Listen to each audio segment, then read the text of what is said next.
السلام علیکم جی، بعض گشت چل رہی ہے کہ گورنر راج لگنے والا ہے کے پی کے میں۔ آج ہم اس ویڈیو میں یہ جائزہ لیتے ہیں کہ گورنر راج ہوتا کیا ہے، اگر گورنر راج لگ جائے تو کون سے اختیارات گورنر کے پاس آ جاتے ہیں اور صوبے کو کیسے کنٹرول کیا جاتا ہے اور صوبائی حکومت کو کس آرٹیکل کے تحت فارغ کیا جاتا ہے۔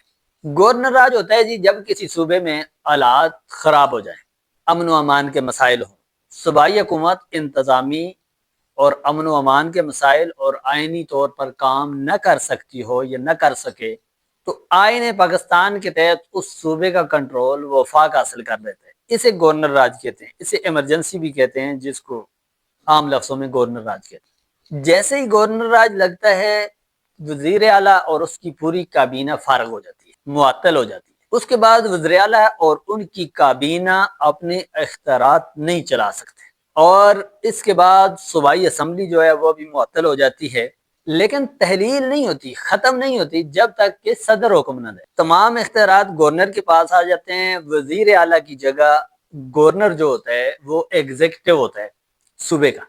بیوروکریسی، پولیس اور چیف سیکرٹری یہ رپورٹ گورنر کو دیتے ہیں۔ جب گورنر راج لگ جاتا ہے تو پالیسی، قانون و امن، تبادلے اور فیصلے یہ گورنر کی منظوری سے ہوتے ہیں۔ یہ وہ وقت ہوتا ہے کہ جب پورے کا پورا صوبہ براہ راست وفاقی حکومت کی ہدایات پر چل رہا ہوتا ہے۔ سوال یہ رہا کہ گورنر صوبے کو کنٹرول کیسے کرتا ہے۔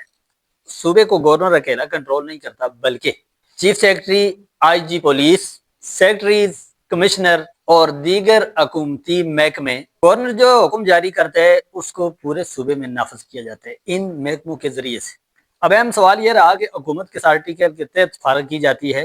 تو پہلی صورت ہوتی ہے کہ اگر وزیر اعلیٰ اعتماد کا ووٹ نہ حاصل کر سکے تو آرٹیکل 7(130) کے تحت حکومت فارغ ہو جاتی ہے۔ اور دوسری صورت حکومت کے فارغ ہونے کی ہوتی ہے کہ اگر آئینی بحران یا امن و امان خراب ہو جائے تو وفاق آرٹیکل 234 کے تحت ایمرجنسی نافذ کرتا ہے اور گورنر راج لگا دیتا ہے۔ اس مختصر سی ویڈیو میں ہم نے آپ کو گورنر راج لگانے کا طریقہ یا گورنر راج جو لگنے کی وجہ ہے وہ بیان کی ہے۔ ہمارے چینل کو سبسکرائب کر دیں اور ویڈیو کو لائک اور شیئر کر دیں۔